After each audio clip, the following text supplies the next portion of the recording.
Hoje eu e o William vamos conversar com um músico muito especial, é o Roberto Costa Padreco, que é um baixista que atua há mais de 30 anos na área de música tradicionalista lá no Rio Grande do Sul, e que é um tipo de cenário que é muito particular e que fora da região sul do país é pouco conhecido, e a nossa intenção aqui é tornar isso um pouco mais claro e trazer a riqueza desse cenário para quem não conhece, e levantar aí alguns pontos que nos parecem assim importantes nessa cultura e na produção musical que acontece lá na região de Rio Grande do Sul, Santa Catarina e um pedaço do Paraná. Então, com a gente, o Roberto Padreco. Tudo bem, Padreco? Como é que estão as coisas aí? Tá muito frio aí em Porto Alegre? Tudo bem, tá fresquinho, um grande prazer estar aí com vocês e espero estar à altura dos amigos aí e contribuir com alguma coisa, com meu humilde conhecimento e a minha vivência. Opa, rapaz, conhecimento é o que você mais tem. O prazer é nosso de você estar aqui com a gente. Já quero te agradecer a você ter se disponibilizado a vir aqui conversar com a gente, responder as nossas perguntas, tirar as nossas dúvidas aqui e a gente levar essa conversa num bate-papo assim mais informal e ao mesmo tempo informativo. Eu queria começar te perguntando uma coisa. Essa entrevista aqui ela vai ser postada num site onde a grande maioria das pessoas que vão acessá-lo não são da região sul, né? Então tem um certo desconhecimento nessas particularidades da cultura daí, né? Você poderia, para a gente iniciar esse papo, por favor, explicar para esse público um pouco o que é e como que é veiculada e aonde que é tocada a música gaúcha desse viés mais tradicionalista, por favor? Sim, a nossa música tradicionalista, ela está praticamente em todos os canais, rádio, televisão do Rio Grande do Sul, com alguns horários específicos, né? Geralmente associada na rádio naqueles horários do mate, ou seja, do chimarrão, né? Até tenho aqui um exemplar. Geralmente, no horário da manhã, aquele horário que o pessoal acorda, tem muita gente que tem o hábito de acordar, fazer o seu matear antes de ir para o trabalho. Então, geralmente, as rádios têm muita programação com música gaúcha, no horário entre 6 e 8 horas da manhã, a gente percebe que tem bastante, né? E depois, à tarde também, algumas rádios que tocam todos os estilos. E tem algumas rádios que tocam especificamente música gaúcha, tradicionalista, o caso da Rádio Liberdade, que hoje pertence à Rede Pampa de telecomunicações, né? E temos Galpão de Eu Ouro. lembro da Liberdade, eu lembro que era que tinha... Era predominantemente música tradicionalista, né? Eu não sei se mudou agora. Continua, trocaram, assim, a administração trocou, são outros donos, agora ela pertence antigamente ao Telmo Tartarotti, hoje ela pertence ao grupo Pampa, né, Rede Pampa, e tem um outro formato agora, mas está um formato com menos comercial e mais músicas, assim, mas continua predominantemente a música gauchista e nativista, né? Interessante, cara. Interessante. Você quer perguntar alguma coisa, William, sobre essa questão dessa veiculação da música? Porque, Padreco, aqui em São Paulo, você acha todas as músicas do mundo. Só que a música paulista mesmo, assim, uma coisa mais, né? Como se tem aí de uma tradição e de uma identidade realmente autêntica paulista, é muito raro, né? Tem até alguma coisa, mas é bem pouco, assim, né? Você quer comentar alguma coisa sobre isso, William? Eu queria fazer um pequeno comentário aqui. Em primeiro lugar, queria agradecer, Padreco, por estar com a gente aqui, batendo um papo, abrindo as portas aí para esse universo tão rico aí que a gente percebe que precisa ser divulgado e mostrado no resto do Brasil e em outros locais também, né?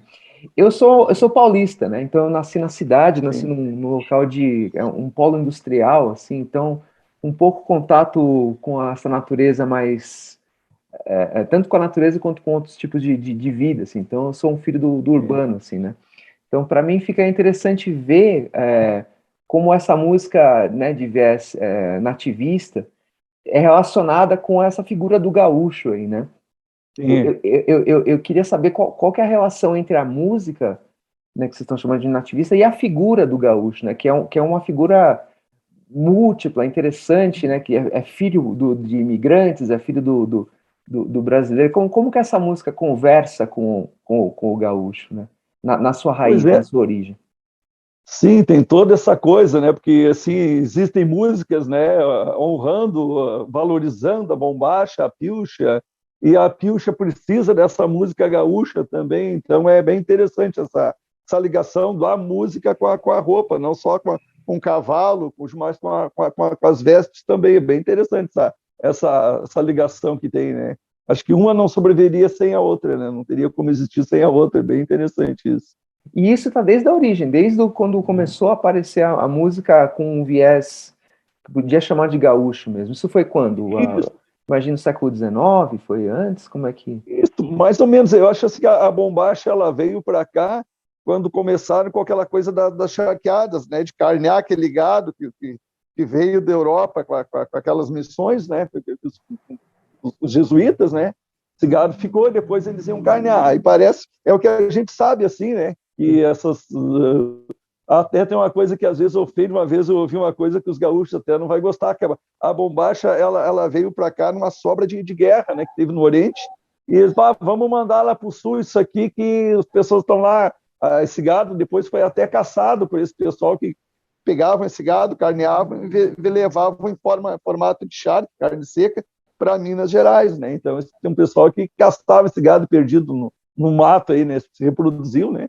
Eles caçavam. Parece que a bombacha foi uma sobra de guerra, né? Não foi costurado, inventado, né? E não dá para descartar também a ligação que tem o chiripás, por exemplo, que já veio por outro lado, já é outro tipo de veste. Não sei se vocês, o Rogério te conhece do chiripá, né? Uhum. Não sei se o William conhece o chiripá, já ouviu falar? Já ouvi falar. Ou não? O nome é familiar, mas não conheço. Se pudesse explicar um pouquinho. Um pano que ele amarrava numa das partes, era um tecido grande para o lençol, com amarras dos dois lados. Então ele cruzava pelo meio das pernas, aquilo ali amarrava, passava de novo do outro e amarrava, assim, entendeu? Até tem o baterista ali do Humberto, dos engenheiros, do antigo engenheiro que usa para tocar. Ele toca pilchado, dá uma olhada lá. Vai ver, toca de lenço, né? Eu vi. Isso, dá uma pesquisada aí, vai ver o que era o chiripá, né? O chiripá também, menos usado, mas ele veio mais pelo lado argentino, que uruguaio, né? Ô, Padraco, me diz uma coisa. Esse baterista dos engenheiros aí que toca pilchado, ele era de banda gaúcha ou não? Mas até eu não sei, agora que a gente conversando me veio essa referência para então, quem usa o chiripá para passar, né? Material para a gente pesquisar depois, né? Pois é. E me diz uma coisa, Padraco, você acha que... Porque a representatividade da música gaúcha que realmente, né, fez diferença e tal, até onde eu tenho notícia aqui, ela veio de artistas e músicos, né, que vieram do interior para a cidade, né? Tu é de Encruzilhada do Sul, né, se eu não me engano. Eu sou natural de Porto Alegre e morei. Meus pais viajaram bastante, então eu fiquei nessa ponte aí, Encruzilhada, a Grande Porto Alegre, Encruzilhada. Mas eu sou natural de Porto Alegre, me criei aqui em Encruzilhada. Eu me lembro que tu sempre falava de Encruzilhada, da tua infância lá e tal, adolescência, então eu tinha na mente que tu era natural de lá, mas tu é porto-alegrense. Eu sou porto-alegrense, a gente veio durante a minha infância, a gente morou aqui pelos meus primeiros anos de vida, depois a gente morou em Cachoeira, ali pelos 4 anos de vida, depois fomos para Grande Porto Alegre, depois voltamos para Encruzilhada, aí eu fiquei dos meus 10 até os meus 16, 17, mais ou menos, retornamos para Grande Porto Alegre, né? E agora, depois de alguns anos, depois de 20 anos, a Grande Porto Alegre, eu voltei, já faz mais de década que eu estou encruzilhada novamente. Você está residindo lá, então. Isso, mas sempre com essa ligação, assim, a gente morou no interior lá, sem água encanada, sem energia elétrica, sem TV, sem tecnologia alguma na minha infância, né? Mas a gente, depois que foi morar na cidade, a gente sempre ficou com essa coisa do campo, os tios ficaram no interior, né? A gente tem parentes até hoje que moram no interior, então a gente sempre com essa ligação com o campo. A gente nunca perdeu essa ligação com o campo, com as coisas da natureza, né? Eu adoro acampar também, nunca deixo de acampar, sempre que possível levo a barraca e vou acampar no mato aí, perto do rio, para se banhar no verão. Gosto de mar, gosto de praia, mas não descarto uma beira de rio, né, para pescar, jogar as linhas ali e comer um churrasquinho na sombra, não dá para descansar, né? É bom. Me diz uma coisa, tu acha que o conteúdo da música gaúcha, o fato desses músicos serem egressos do interior para a capital, isso pesou bastante nesse conhecimento que tem para desenvolver as letras, essa temática mais campeira, mais da lida? Você acha que isso é uma coisa orgânica, natural, ou dá para, digamos assim, ficcionar em cima disso e fazer uma letra, fazer uma música que seja de mais campeira, assim? Eu conheço alguns artistas aí, que eu não vou citar os nomes, mas eles não... Tem uns que não são, tem uns que são campeiros mesmo, conhecem a lida do campo, outros não praticaram, mas viram a lida do campo, né? Tem uns que... Tem artistas aí que vão para o lombo do cavalo, já tem outros que não, né? Então, não, acho que não quer dizer assim, né? Eu até atrelo assim, o sucesso do cara que vem do campo e vem para a cidade, vem para Porto Alegre, é a força de vontade, que geralmente o pessoal que muda de um lugar para o outro, ele tem essa força de vontade, né? Acho que está mais ligado à força de vontade do cara querer mudar de vida, querer apresentar o seu trabalho, né? Eu acho que é mais ou menos por aí. E você entende, Padre, uma diferença na qualidade da música dos dois? A qualidade... O tipo de música... Sim, aqui o pessoal costuma dizer que tem essa expressão do gaúcho de apartamento, né? A gente tem gaúchos de apartamento que fazem parcerias, inclusive tem personagem, né? O gaúcho de apartamento, gauchão de apartamento, mas fazem parcerias, vão buscar esse conteúdo lá com o compositor do campo, faz as parcerias, então tem muito disso, acontece muito disso. Já aconteceu também de alguns aí gravarem a letra errada por não conhecer, né? Entendeu? Um caso típico que temos aqui, que eu não vou falar o nome dos artistas, mas um disse assim, né? De tão campeiro que ele era, ele diz assim: eu já bordei meu nome à espora. E os caras gravaram assim: já falou em nó da espora, não era bordar, meu nó da espora, não, já bordei meu nome à espora. E eles gravaram, já o meu nó da espora. Então, existem essas coisas interessantes. A gente o campeiro de gabinete, né, Padre? Aí tu vê o cara, se as pessoas assistirem essa entrevista, eles vão saber que são eles, né? Mas então, o cara que tem conhecimento falou, já bordei meu nome à espora, né? No couro do cavalo, né? E outro, meu nó da espora, não tinha nada a ver uma coisa, mas ele gravou depois que a pessoa passou a letra, gravou e não tem como desgravar, inclusive a música rodou bastante aqui no nosso meio. Eu queria te perguntar uma coisa também, Padreco. Teve uma entrevista nos anos 90, cara, que o Hermeto Pascoal dizia que o músico bom é aquele que mantém as pessoas dançando na pista. Isso leva a gente a pensar que há uma energia que precisa ser gerada e que contagia esse público e que faça com que eles queiram interagir com essa música, né? Eu queria que você nos respondesse como que faz para manter uma sala cheia por quase 5 horas de baile e se tem uma diferença nessa execução da música da gravação e da que é tocada ao vivo nos CTGs. Sim, com certeza, né? A primeira questão, para manter o pessoal na sala, todas as bandas seguem uma sequência lógica de ritmos, né? Ou seja, vai abrir com uma vaneira, vai tocar uma das vaneiras, essas vaneiras não podem ser muito curtas nem muito longas, né? As primeiras, o pessoal tem que aquecer, tem que fazer aquecimento, não pode ser música muito rápida. Tem umas bandas que já sai com a música muito rápida, o pessoal já cansa e já para de dançar, já estragou a sala, né? Ou seja, então tem toda uma lógica, né? Um aquecimento, a música para puxar o pessoal para a sala. De uma música para outra não pode demorar muito também. Se as pessoas saírem da sala e sentar, talvez elas não custem mais a voltar para a sala. Vai demorar para voltar, né? Tem todas essas coisas, né? Tem que encaixar uma música, um ritmo, uma vaneira, por exemplo, que é um compasso quaternário num ternário, que seria um chamamé. É lógica, né? Vaneira, chamamé, entendeu? Aí depois pode voltar na vaneira de novo. A valsa é lá do meio para o final do baile, né? Então tem toda uma sequência lógica. Tem a expressão corporal, né? O sapucai, que é o grito, aquele agudíssimo que se dá, que pessoas gostam muito, geralmente se animam quando ouvem um grito. Eu queria te perguntar sobre isso também, cara. Uma das perguntas que eu ia colocar nessa entrevista que eu esqueci era justamente essa. Qual que é a função do sapucai, né, que se usa nas músicas? Que eu estava ouvindo uma música do Antônio Ross, lá, aquele milongueiro lá argentino. Sim. E tem uma música lá de chamamé que ele fala do sapucai. Eu me lembro que nos bailes do Estampa, quem fazia o sapucai normalmente era tu, né? Sim, eu inclusive fiquei rouco fazendo sapucais nas bandas. O seguinte, eu acho que assim, o sapucai, eu não sei se essa minha descrição vai ser a melhor, né? Mas o sapucai ele é um grito de alegria, de êxtase, né? De comemoração, né? De muita animação, de muita vida, né? Seria o uhul, entendeu? Mais ou menos isso, né?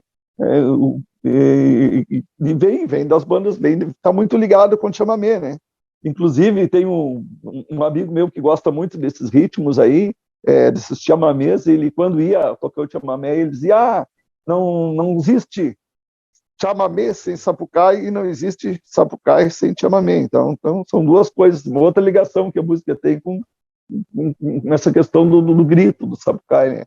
Então é uma das coisas que a grito e pelegaço é a expressão que se usa, mais ou menos, até na doma, né? Eu uso esse tipo de coisa. Pelegaço é quando soltava o cavalo, jogava o pelego para assustar mais ainda o cavalo, tirava o pelego dos olhos do cavalo, né? Que ele estava lá amarrado antes de soltarem ele, o peão mundo, tirava e jogava a grito e pelegaço, jogava o pelego para espantar mais o animal, para ficar mais interessante a doma, né? E isso que tu falou é interessante, porque eu lembro que tinha uma... Não que tinha, mas eu acho que isso ainda existe hoje, né? Tem toda uma responsabilidade quando um grupo é contratado para tocar um baile com o pessoal, o patrão do CTG, as pessoas ali, porque eles contratam alguém que eles acreditam que vai manter a sala cheia e que vai ser, né, vai tocar um baile interessante para as pessoas daquela comunidade, daquele grupo, né, que frequenta o CTG. Então além de você tocar às 5 horas, que é bastante cansativo, né, e manter o pessoal na sala, tem toda essa responsabilidade, tem todo esse traquejo que precisa ter para não espantar a galera, né? Hoje não mais 5 horas, né? O pessoal toca 4 horas e o pessoal que faz 5 horas geralmente são entre duas bandas, né? Então o pessoal faz as dobradinhas, chamadas dobradinhas, né? Mas agora, na tua época era 5 horas, né? Tocamos. Lá no 95, por aí, né? Isso, toquei muitos bailes de 5 horas, né? E só que antigamente as bandas faziam intervalos, né? Se tocavam, faziam um pequeno intervalo. A primeira banda que começou a tocar o baile de 5 horas sem intervalos foi o Garotos de Ouro, e botou os outros na prensa, né?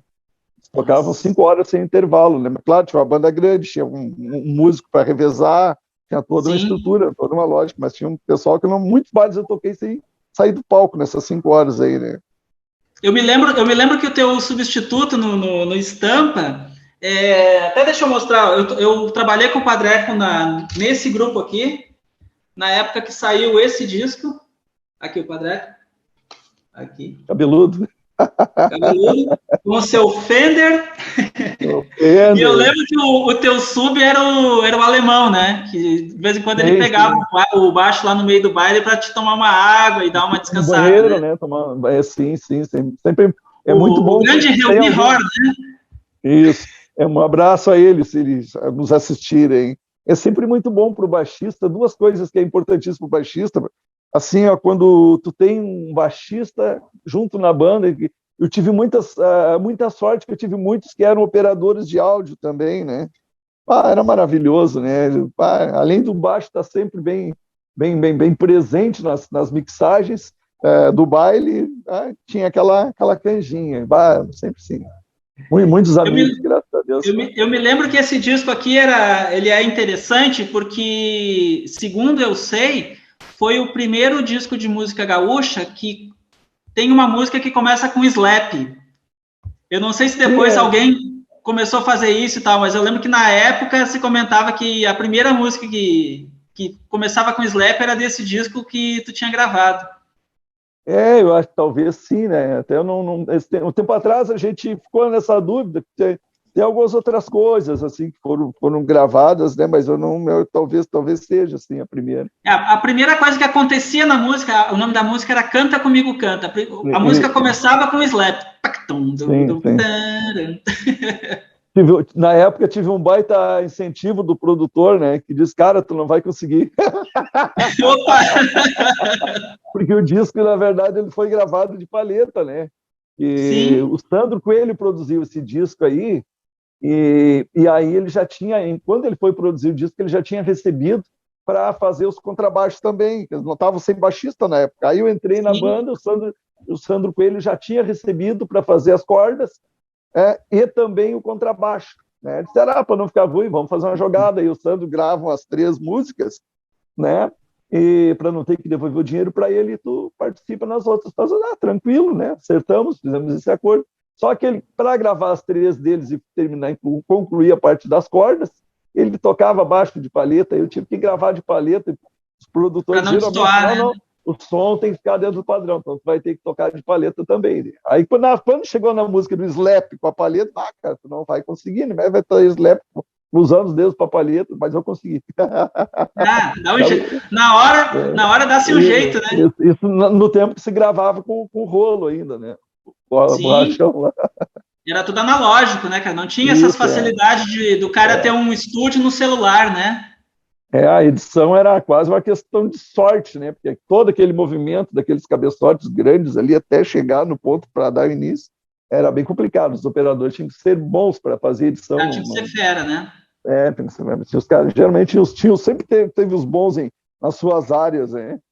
A gente conseguiu gravar. A gente até gostaria depois de falar um pouco dessa questão da tecnologia e como isso foi afetando a produção musical aí e o público, né? Mas antes disso, eu como sendo representante assim de outro estado, né? Eu gostaria bastante se vocês pudessem falar um pouco sobre essa questão do CTG, né? Eu achei interessantíssimo todo o conceito do CTG, né? Que é uma entidade autônoma, né? Que não tem... Eles têm esses centros, e queria que você falasse como funciona mais ou menos, assim, coisa simples, assim. Tem alguma ajuda do Estado, do governo, assim? Tem algum, ou são grupos independentes mesmo, Padre? São grupos independentes, mas uns recebem ajuda dos seus municípios, né? Eu tenho que contar uma coisa para vocês falando de CTGs. Primeiro, que eles existem em todos os lugares, China, Estados Unidos, né? Temos CTGs, São Paulo, aí temos um Budas Artes, Itu, até não faz muito tempo que eu estive aí em Budas Artes tocando no CTG. Mas interessante que esses dias eu estive em Salvador, Bahia, e fomos fazer um show agora, ainda num formato pós-pandemia, mas ainda num formato acústico, as pessoas sentadas, né, com distanciamento. E a gente soube que tem um grupo lá, grupo de tradições gaúchas da Bahia. E é o seguinte, tem um CTG, e quem são? Eles pegaram os baianinhos lá para compor uma invernada. Vocês veem que é uma cultura que ela digamos assim, esperta, né? Porque não depende de ter gaúchos lá para formar uma invernada. É uma cultura que chama a atenção das pessoas, né? Eles tem toda essa questão de puxar as pessoas para o centro, né? E aí, antes da pandemia, eles tinham essas invernadas lá, que são em formatos, tem a mirim, né, juvenil, adulto, eles tinham uma invernada mirim lá com baianinhos lá participando.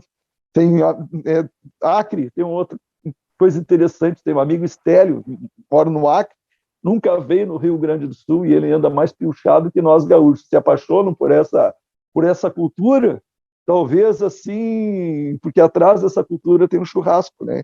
O Estélio, todos os finais de semana, ele está com uma carne na brasa, postando foto de chimarrão.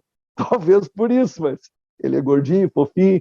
Então é o seguinte, adotou a cultura para ele andar mais pilchado que nós gaúchos. É interessante a força que essa cultura gaúcha tem, né? Pelas suas vestes, pela música, né? Pelos costumes, é interessante. Uma cultura forte, né? É interessantíssimo. Talvez isso não fosse muito possível alguns anos atrás, mas talvez mais recentemente, Isso né? Com essa migração, esse pensamento global, né? Isso é Mato Grosso, aquela região Mato Grosso. As pessoas antigamente vendiam pequenas fazendas aqui, e Piauí também, vendiam pequenas fazendas e compravam fazendas grandes lá, porque a terra era muito mais barata lá para cima, né? Tocantins também, tempo atrás, teve um CTG lá. E, então a gente vê que os gaúchos chegam no lugar, precisa, acho que um gaúcho para formar um CTG, porque ele começa com a carne na brasa no final de semana, começa com aquela coisa, aí agrega puxa de cá, puxa daqui a pouco, tem um galpãozinho na garagem, daqui a pouco já tem o CTG e tá feita a coisa, né? É quase um clube, né? Faz um clube. Ser, né? E tem os membros ativos, imagino que participam. Sim, sócios, claro. Né? Sim, tem CTG. Tem uma hierarquia, né, Padreco? Que tem o patrão, o vice-patrão, né? Tem toda uma organização, né? Sim, toda uma organização, né? Nada funciona sem uma organização, né? E como é essa participação dos jovens aí, o Padreco, né, nessa organização, assim, a meninada? Eles vêm chegando, eles têm frequentado? Tem. Eles sempre tem invernados, não. Um CTG ele não existe sem essa coisa das invernadas, né? Porque são eles que, quando o CTG faz um baile, faz um evento, que sai com os convites para vender, né? Fazem bailes para arrecadar fundos, para fazer as pilchas, as roupas que não são baratas, né? Tem todo um trabalho, interessante, essa coisa da meninada participando aí dos CTGs, né? É muito interessante, porque às vezes a gente... Uma coisa aqui? Você tem mais alguma coisa, meu William? Não, era mais isso mesmo, porque é interessante para a gente, assim, de outras regiões. Né? Sim, outras regiões, porque assim, como o Rogério falou no início, aqui em São Paulo, por exemplo, é muito comum eu cresci, por exemplo, ouvindo música americana, ou música europeia. É difícil o contato, quem mora na cidade, com essa tradição mais... Não que a gente não tenha nossas figuras mais campeiras aqui também, mas para o pessoal da cidade não chega. E é interessante ouvir de vocês como essa relação continua a existir. Mesmo o gaúcho de apartamento, né? Ele quer ter a experiência do campeiro. Então Sim, exatamente. É interessante. Padre, eu queria te perguntar uma coisa aqui. Eu assisti a tua entrevista lá com o Diego Pessoa lá no site dele, lá no canal dele do Escola da Vaneira. Muito boa, por sinal. O Diego tá de parabéns, um belo trabalho que ele está fazendo aí, né? Trabalho maravilhoso, né? De valorização. É ótimo, cara. Eu fiquei impressionado, cara. Música gaúcha, né? Muito legal. Fiquei impressionado com o trabalho dele, muito bom, tá de parabéns. Grande abraço. Eu lembro que você comentou lá que na década de 80, ali no Campeiros do Sul, em Alvorada, né, você assistiu um baile do grupo Fronteiriços. E aí você viu o pequeno Yamandu, que na época era um meninote, lá um gurizote, né, dormindo lá no palco, cantando, né? Sim, cantava. Ele já cantava. Ele cantava, eu lembro. Eu acho que ele cantava Redomona, não era? Eu não lembro exatamente a música. Acho que era Pelos, parece que ele cantava do Zé Cláudio Machado, se não me engano, era essa música. Eu lembro que ele cantava aquela Mulher pra mim é como um redomão, um palhador nas patas, pelego na cara. Aí você via aquele molequinho cantando, era super engraçado, né? Você é Morotia. É Morotia, exato. Exatamente. E aí o seguinte, isso me fez pensar numa coisa. Naquele momento que você viu lá o o Yamandu, menininho, cantando no palco lá com o pai dele, lá, e os fronteiriços e tal, não tinha nada ali que indicasse que dali, que aquele piá ia se tornar um dos músicos instrumentais brasileiros mais importantes da atualidade, né? Sim. E pensando nisso, eu queria te perguntar o seguinte, naquela época, você fazia alguma ideia a respeito de si mesmo, né, de ti, de que agora, em 2001, depois de mais de 30 anos, você pudesse estar com a carreira que você está, que você construiu, do jeito que ela tá funcionando agora para você? Você tinha algum insight que podia ser assim, alguma coisa que acabou te surpreendendo durante esse percurso? Como que foi isso para ti? Sabe que nessa época eu não tinha nem a perspectiva de ser músico, muito menos de alcançar algum sucesso, pouco que fosse, né? E o meu sonho era apenas tocar, né? Nessa época, né? Eu nunca objetivei o sucesso. Não sei se tem. Eu sou lembrado pelas pessoas, então, de certa forma, eu né, fiz a minha história, mas eu não tinha assim essa perspectiva, essa noção, esse planejamento, não tinha de futuro, assim, não tinha projeto nenhum. Não imaginei hoje ver as pessoas, às vezes, querendo conversar comigo, que nem na Escola da Vaneira, do Diego Pessoa lá. Eu gravei umas quantas entrevistas, todos falam em ti, eu tenho que gravar contigo, e foi referência para muitas pessoas, né? Isso é muito, muito gratificante, muito, muito bom. Sinal que o esforço de estudo valeu a pena, né? Dá trabalho, mas sempre vale a pena, né, cara? Sim. Isso eu lembro que a gente conversava isso aí lá em 95, quando eu te conheci, e a gente passava horas falando sobre isso, né? Falando sobre estudos e o que precisava para a gente se desenvolver e se melhorar no instrumento e tal, né? Era uma constante da tua preocupação. Eu lembro que tu era bem preocupado com isso, nessa coisa, né? De evoluir, né? E depois de muitos anos a gente chega assim a uma conclusão assim que, cara, tu tem que ser muito teimoso para ser músico. É uma teimosia, e principalmente o baixista, né, cara? Eu andei comprando baixo vertical e digo, é coisa de teimoso, né? Se tu toca uma coisa que te cansa, que te machuca, e tu continua, né, cara? Eu lembro que uma época eu comprei um contrabaixo e não sabia como é que fazia slap, cara. Muita vontade, cara. Quando eu vi, descolou a unha, assim, começou a sangrar, cara. Eu só dei uma limpada e continuei. Imagina, né, cara? Você tá tirando os pedaços, sangrando, e tu continua, né, cara? Tu entendeu? Não vai. Meu pai dizia assim, quando eu fiquei morando em Alvorada, ele voltou para Encruzilhada. Vamos embora, de cara, não vou ficar aqui, eu vou tocar. Ele disse, tu vai morrer de fome, hein, cara? É bem coisa de gaúcho, né? O cara já mostra logo o pior cenário pro cara, né? E a teimosia foi muito grande. Se eu morrer de fome, vai ser por minha própria culpa. Foi a resposta. Morre de fome, mas morre feliz, né, Padre? Eu não morri, mas eu passei fome. Nisso estava certo. Ele só errou que ele disse que eu ia morrer. Eu não morri, mas eu passei fome. Por sorte não morreu, né? Passei fome uma época. Eu passei fome de assim, o que eu vejo assim como passar fome. Passar fome não é ficar sem almoço, sem janta. Passar fome é tu não ter a comida, entendeu? E não saber quando vai ter. Isso é fome. Agora, se tu não almoçou, não jantou, sabe que amanhã depois tu vai comer, tu entendeu? Passei uma época de grande dificuldade, mas eu aguentei no osso, assim. Tinha um outro vizinho lá que também passava aquele ditado que diz que a miséria entre dois é mais fácil de realmente é verdade. Eu vivi essa experiência assim, de não ter comida. E a gente juntava, assim, tinha um pouco de arroz, um pouquinho de sal, e fazia mas não vamos falar de pobreza, né? Se eu fui pobre, não me lembro, vamos esquecer isso. Né?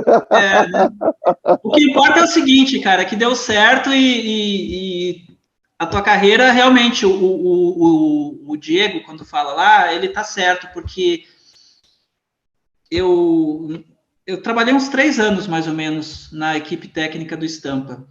E de vez em quando a gente encontrava outros grupos pelo caminho e tal.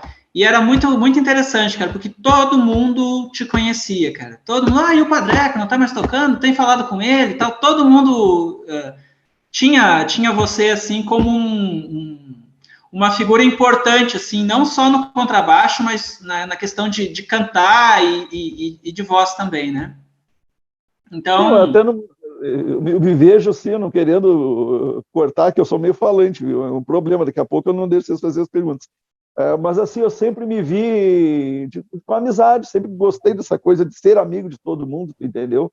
Tem pessoas que, se o cara tá numa banda famosa, ele vai lá agradar mais aquele cara. Eu nunca dei bola para esse tipo de coisa, para sucesso e para fama, eu nunca dei bola, eu sempre fui amigo de todos, entendeu?